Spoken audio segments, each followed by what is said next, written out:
Hi, this is Cathy Gnatek. I'm an astrologer from the Twin Cities of Minneapolis and St. Paul. And over the past few months, I've been giving a series of talks at the Twin Cities Astrology Meetup on the idea of planetary dignity. That is, that planets, when they're in certain signs or houses or have certain relationship to other planets, can gain or lose strength.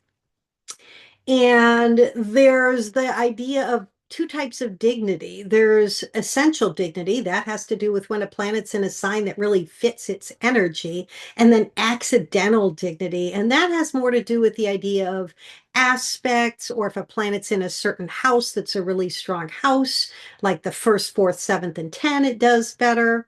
So this is the fourth in a series of 8 talks because there's a lot of different types of dignity. And this is all based on the work of Demetra George. She's the goddess of Hellenistic astrology, has written like a 1,400-page treatise and really digs deep on some of these more complex issues or ideas that really help us delve into the power of different planets in our chart. So I hope you enjoy this video on planets in fall.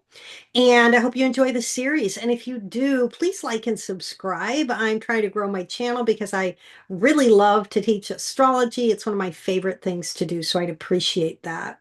So now I'm going to bring up the PowerPoint and we'll do a little review on some of the ideas of what dignity is. And then we'll dive into what planets in fall is all about. And then lastly, I'm going to go through each of the 7 planets so that you can see if one of your planets in your chart is in fall. And then I'll give you some examples of what that might mean for you. I'd love it if you find it resonates, or even if you find it doesn't resonate, drop me a comment and maybe have a little bit of dialogue. And because the best way to learn astrology really is through our own charts and our own personal experience. So let me pull up the PowerPoint.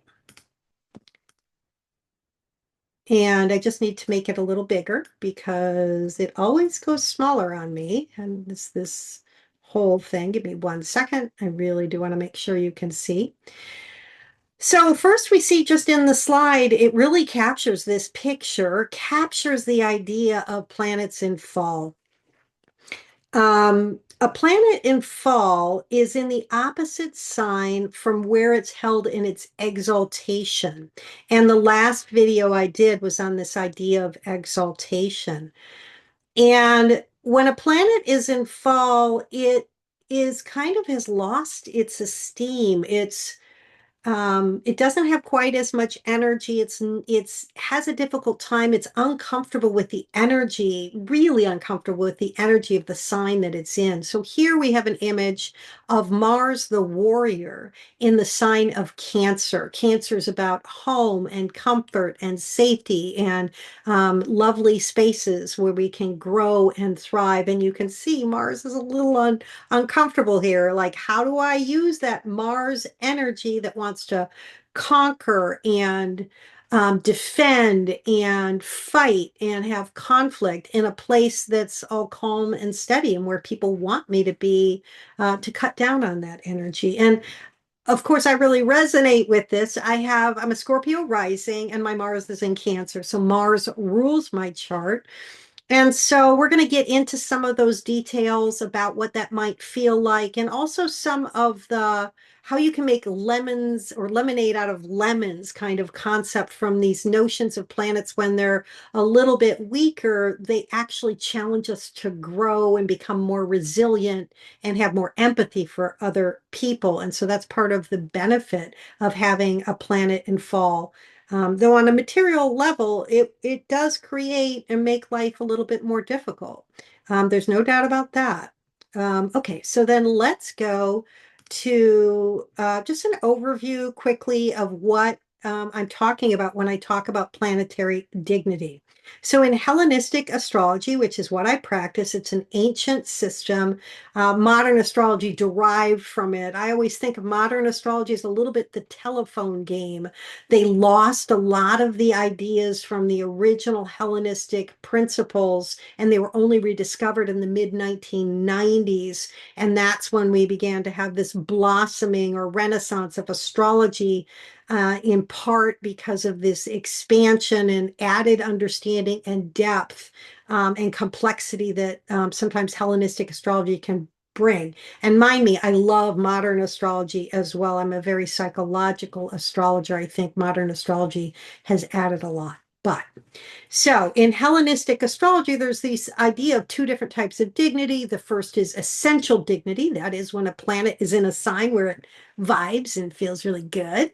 And then we have accidental dignity, which is kind of more like the planet gets some benefit because it's in a certain house that's a stronger house, or another planet is aspecting it, or it's, yeah, or, and so on. I'll get into that in 1 second.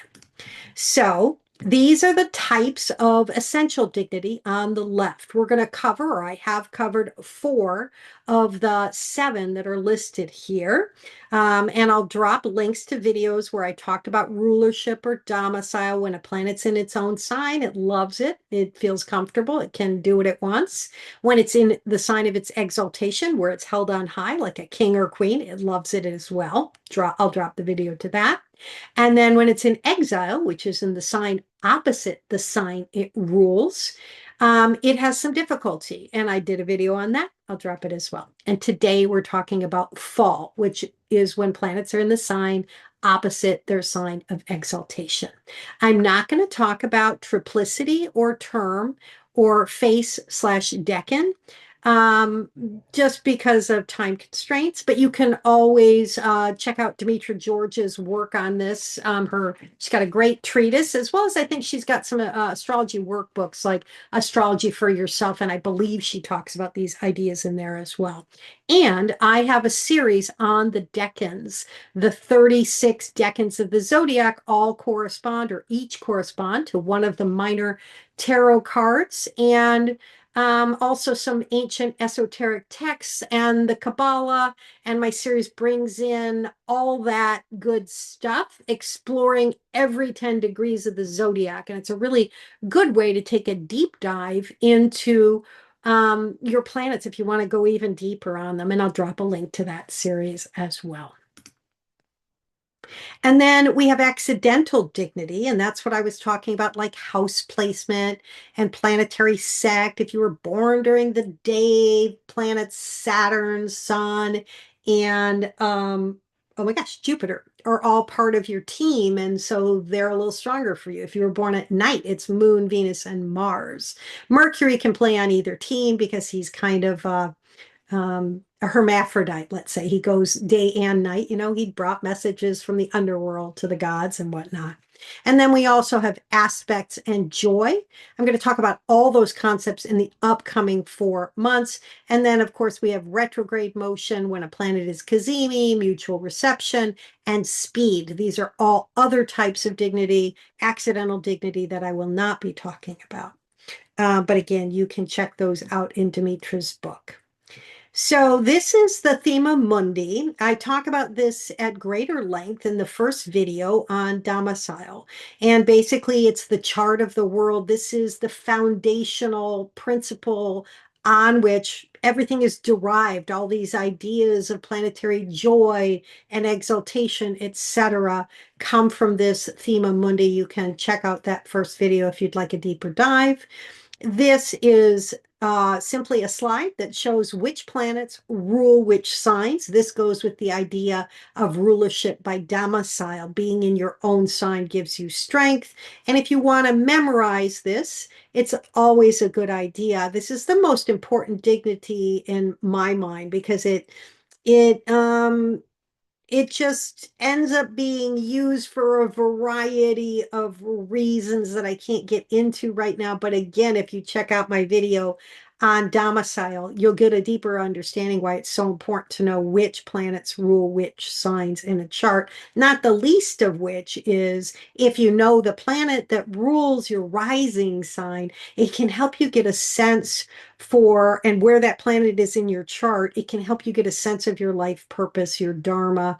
It also steers the ship of your life. So for me, Mars rules my chart because I'm a Scorpio rising. So Mars is a really important planet for me. And the fact that Mars is in its fall has more significance for me. So that's one example. Then this is a slide that just shows you if this is the planets that rule each of the signs.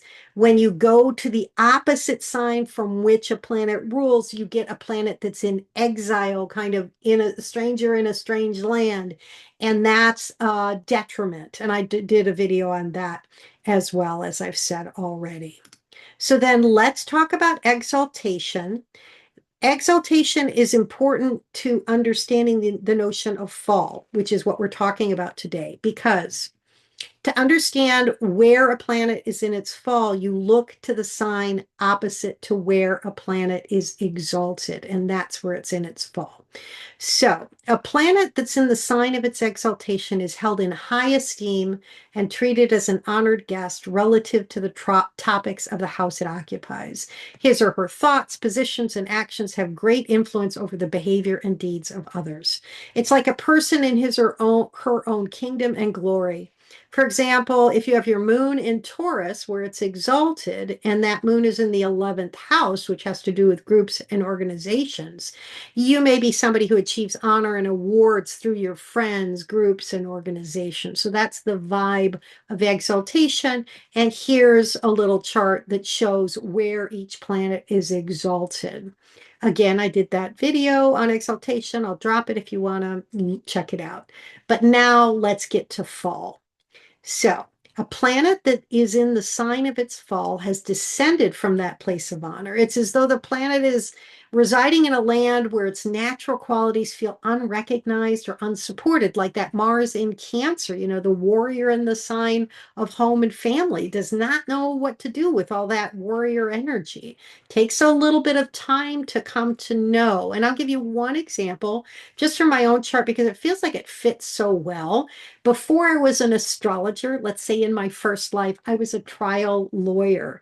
And I expended a lot of my energy doing trials. And trials are a combative place. And you do cross examinations, and I was quite good at cross examination, but I found that it brought up a lot of anger. I tended to, that's how you get good at cross examination in a way. It focuses the mind when you use that angry energy to try and defeat someone. But, and also, while I was good at it, I found it made me uncomfortable because having that Mars in Cancer naturally, I'm quite a sensitive person, and I didn't like, um, even though it was for the sake of the good in most circumstances when I was doing it and for clients, I didn't like cutting people down because that's just kind of part of my energy as well. I felt uncomfortable with it. So that's when I was younger. But as I've gotten older, learning to use that Mars in a more tender way, where I use it to guide clients to learn astrology, which is a ninth house. My Mars is in the ninth house in Cancer. Ninth house is also law. So, but learning to use it for the sake of guiding other people is a better way to do that. And I've got that at the bottom. I'll just go ahead and read this slide so you get a sense of it. Sorry, that was a long um, sort of side note, but I think it's really important to get some personal experience with how this can manifest sometimes, right? Okay. It is as though the planet is residing in a land where its natural qualities feel unrecognized or unsupported. Its influence still registers in the chart, but it may manifest through subtlety, compensation, or struggle rather than ease. It's like a person of high ability living in circumstances that do not naturally value their strengths. Their efforts may be misunderstood, or they may need to adapt their usual strategies to fit in an unfamiliar environment. For example, if you have Mars in Cancer in the ninth house, like me. You may find that your drive for action and conviction expresses itself through a softer expression around faith, culture, or teaching. I'm teaching now as well as counseling people through astrology. My spiritual faith is quite important to me as well. But when I was younger, as I said, I had not developed the Mars in the same way, and fighting was like just part of what I was doing, though it was a little uncomfortable. Rather than bold assertion, your strength shows in the passionate defense of beliefs, nurturing others through shared wisdom, or protecting what gives life meaning. Over time, courage is found not on the battlefield, but in the heart's devotion to understanding. So I really resonate with that idea. I'd love to hear from other Mars and Cancer folks if you feel like dropping a comment and whether this resonates with you. It could have a different meaning for you because your Mars could be in a different house. So you can think about that as well. So it might not be around faith and culture, which are ninth house expressions, or teaching. Could be something else if it's in a different house with a different house topic. At the very end of the talk, I'm going to give you a slide that shows you the general meanings of different houses in the chart. That'll help you think about some of those ideas. So, having a planet in its fall is not inherently negative. Drawing on Demetra George's teachings, a planet in its fall is not disgraced. It's simply out of its place of elevation, operating closer to the ground, a little more humble, or it gets humbled over time through experience. That's how it learns to grow. Where exaltation raises the planet to visibility and honor, fall asks it to descend into the human experience to find wisdom through vulnerability. Kelly Surtees, who's another great astrologer, notes that planets in fall show where we must learn humility, compassion, and internal strength. The planet is still active and capable, but it must move carefully, cultivating emotional intelligence rather than relying on status or ease. A planet in fall is like a noble figure brought down from the heights. It's still dignified, but now among ordinary people learning the meaning of service and empathy. Demetra George frames this descent as an opportunity for the planet to integrate shadow qualities, to understand the fragility and complexity of life. Discomfort here can lead you to profound psychological growth. For example, the sun in Libra learns that leadership can come through diplomacy and cooperation rather than dominance. And the moon in Scorpio gains strength through emotional honesty, transforming intensity into compassion and empowerment. And I'll give you more detailed examples later. In fall, a planet's gifts become quieter and more internalized, but also more human. Planets in fall often find themselves exposed, stripped of pretense, and asked to operate without their usual armor. This is really true in my experience. Kelly Surtees describes these placements as invitations toward authentic power, where strength is tempered by sensitivity and awareness. Yeah, I think there's something about planets in fall where it's almost like you have to get connected with your internal sense of what's right and wrong. Your natural ego stance may be, if you have a Mars in Cancer, like me, because that's the easiest example for me to use, to your natural instinct maybe to fight. But as I said, it can make you uncomfortable if Mars is in Cancer because Cancer doesn't like to take things on in a direct way. It doesn't like to harm people. And so turning inward into the deeper part of who you are, you may really hone in on what your soul wants in that circumstance and realize that you need to adjust and can't rely on those instinctual energies of the planet. Instead, have to come up with new ways of being in the world that resonate with the deeper part of who you are and that sort of combine the energy or find a way to use that Mars in the sensitive Cancer sign. And again, this is going to apply to all the other planets as well. When a planet can embrace its vulnerability, it becomes a teacher in emotional truth. Fall placements encourage humility and the development of trust in both oneself and life's greater cycles. For example, Mars in Cancer learns to channel courage into protection, care, and emotional advocacy, fighting not to dominate, but to nurture.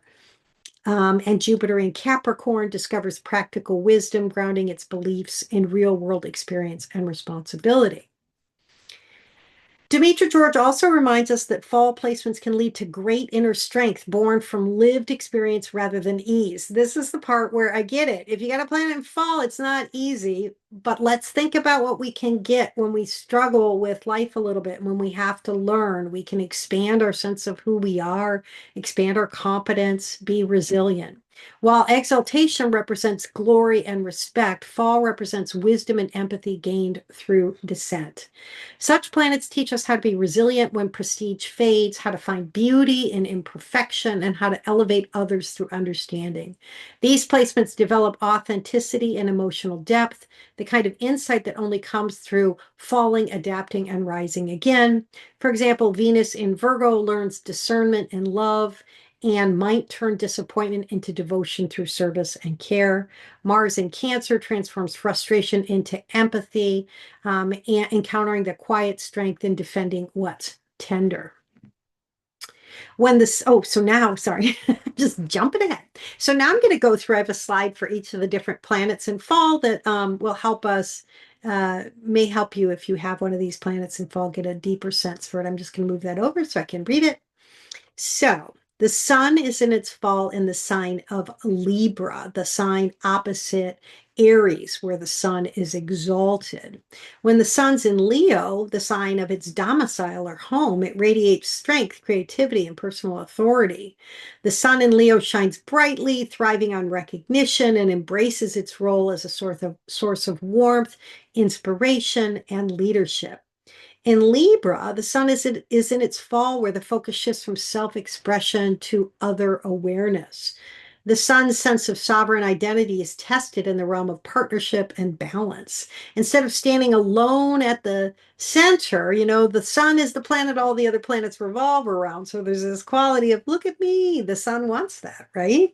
So instead of standing alone at the center, the sun in Libra learns to shine through connection, diplomacy, and shared purpose. Through this humbling process, it discovers that true vitality can come not from dominance, but from harmony and cooperation. And then we have the moon. Oh yeah. Oh yeah. Sorry, I just got a little confused for a second. When the moon's in Cancer, which is the sign of its domicile, it feels safe, nurturing, and emotionally grounded. The moon in Cancer honors the rhythms of comfort and vulnerability, expressing care in a natural and instinctive way. The moon is exalted in the sign of Taurus. So the sign where it's in its fall is Scorpio. Scorpio's a Mars-ruled sign that's about complex, deep emotions, about desire, about death. And the moon has a harder time here. In Scorpio, the moon dives into deep waters, navigating emotional intensity and the alchemy of healing. It often grapples with themes of loss, vulnerability, and control, and may experience fluctuating attachments or instability in early nurturing. This isn't necessarily always the case. They always want to be careful and understand this is a sometimes kind of thing, but it can be challenging to have the moon, a planet that has to do with our body and our emotions, in a sign that has to do with death and letting go, because the moon wants to stay connected, right? Yet through this journey, the moon in Scorpio becomes profoundly attuned to transformation and emotional truth. Scorpio is all a very psychological sign that can see through bullshit, let's just say. It's a great bullshit detector. I'm a Scorpio rising. And yeah, people with Scorpio energy have this uncanny ability to see if somebody's telling the truth or not, I think. Anyway, and sometimes they can get a little paranoid too, let's be honest. Over time, the moon in Scorpio in its fall can channel this depth into creative, spiritual, or therapeutic paths, learning that emotional strength is not avoidance of pain, but the courage to feel and restore. And then let's move on to Mercury. Mercury was Hermes, messenger to the gods, and it's a planet that's all about communication and analyzing and gathering data and putting it out in the world when it's in Gemini. But When Mercury is in Virgo, in Earth sign that it rules, it functions with precision and clarity, valuing logic, discernment, and analytic thought. Ideas are structured, communication is efficient, and perception is rooted in detail. But in Pisces, which is this watery sign ruled by Jupiter, who likes to understand things as a whole, right? It's the opposite of the detail-oriented nature of what Mercury likes. And so Mercury's clarity gives way to imagination and intuition. Facts blur into feelings, and the intellect learns to navigate uncertainty through symbolic or poetic language. I know a lot of folks who have Mercury in Pisces who are like songwriters or poets or artists of any sort. Mercury in Pisces may feel out of its element, exploring how to think and speak in softer, more holistic ways. Instead of facts, it senses truths. Instead of argument, it expresses empathy. With time and practice, this Mercury develops its strength not through logic, but through storytelling, music, and the subtle articulation of inner worlds. And then we move on to Venus. When Venus is in her home sign of Taurus or Libra, she pursues pleasure and connection and harmony with ease, reveling in beauty and belonging. In Virgo, which is that sign of details and analysis, Venus refines those impulses through discernment and duty. Here, affection becomes thoughtful, love becomes service, and beauty is found in craft and sincerity.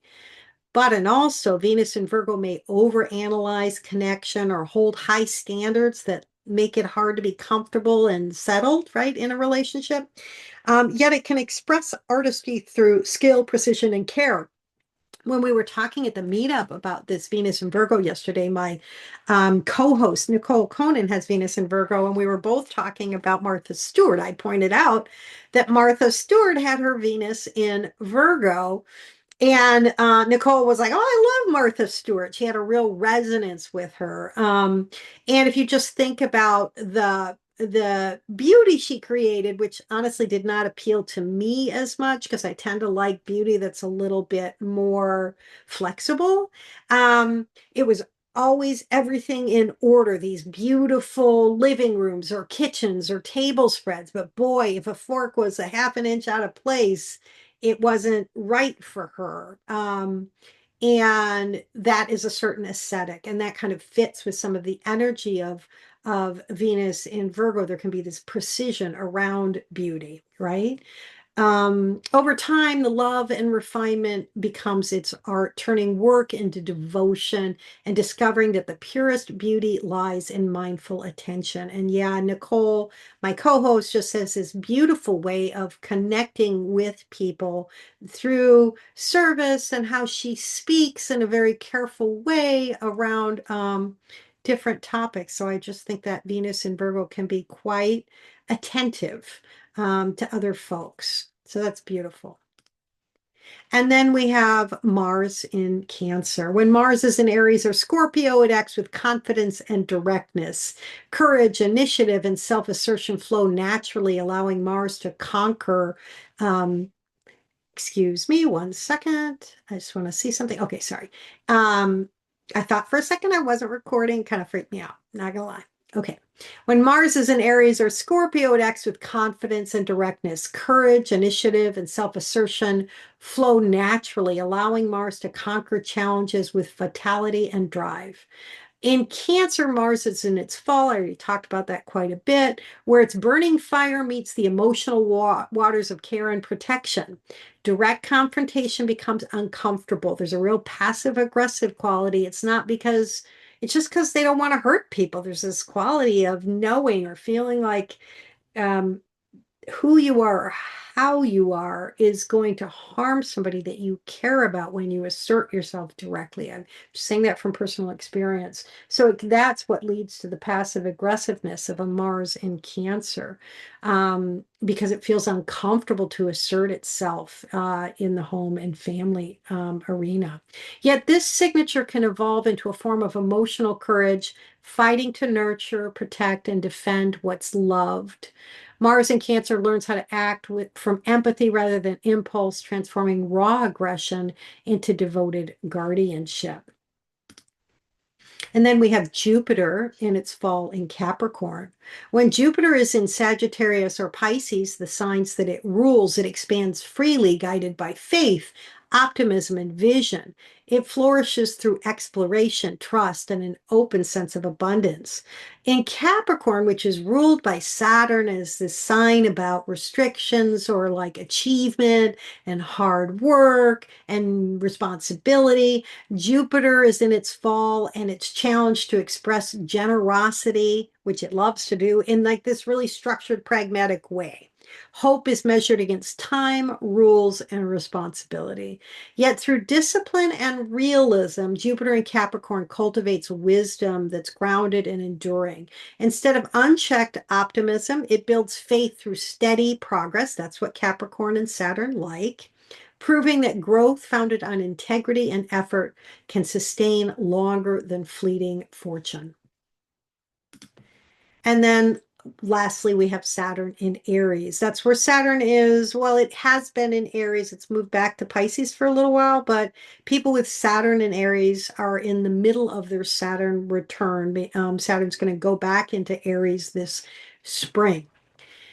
When Saturn is in Capricorn or Aquarius, the signs that it rules, it functions as the wise architect, structured, deliberate, and patient, thriving on long-term vision and discipline. In Aries, Saturn's in its fall, compelled to confront impulsiveness and immediacy because Aries is a fire sign ruled by Mars. It's a sign that's like, let's go do this thing. And Saturn's like, whoa, I want to be really careful and slow and responsible. And he gets knocked off balance when he's in that fire sign. Saturn's careful nature struggles with the fast pace of action and self-assertion that's inherent to Aries. Yet this tension teaches Saturn how to take decisive, confident risks and how to lead with integrity rather than control. Saturn in Aries learns that structure can serve action, that boundaries, when flexible, can empower rather than restrict. Through this process, restraint and courage merge into mature strength. So lastly, I just wanted to give you a little exercise that you can play with if you want to explore.